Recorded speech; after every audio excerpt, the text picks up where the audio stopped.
నేను జీవమును, మేలును, మరణమును, కీడును నీ ఎదుట ఉంచి ఉన్నాను. ద్వితీయోపదేశకాండం 30:15. జీవాధిపతి అయిన దేవుడు మహత్తరమైన శక్తిగల మహోన్నతుడు. మన జీవము ప్రభువైన యేసుక్రీస్తు చేతిలో కలదు. అయినప్పటికీ జీవ మరణములను మన ముందుంచాడు. తీర్మానించుకునే అవకాశమును దేవుడు నీకిచ్చాడు. ఇరుకు మార్గము జీవమునకు పోవును, విశాల మార్గము నాశనమునకు దారితీయును. ఈ లోకమునైనను లోకంలో ఉన్నదైనను ప్రేమించకము. లోకములో ఉన్నదంత నేత్రాశ, శరీరాశ, జీవపు డంబము. పాపముతో నిండిన చీకటి లోకము. పాపము చేయకము.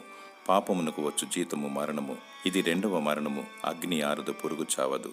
జీవమును కోరుకొనుము. దీని మనసు కలిగి దేవునికి లోబడుము. రక్షణ మారు మనసు కలిగి దేవుని ప్రేమించుము. సాటి మానవుని కూడా ప్రేమించుము. నీతి న్యాయములు కలిగి దేవుని మహిమపరచుము. నిందారహితముగా నిష్కలంకముగా దేవుని ఎదుర్కొనుము. దేవుడు నిత్య జీవమును దయచేయునుగాక. ఆమేన్.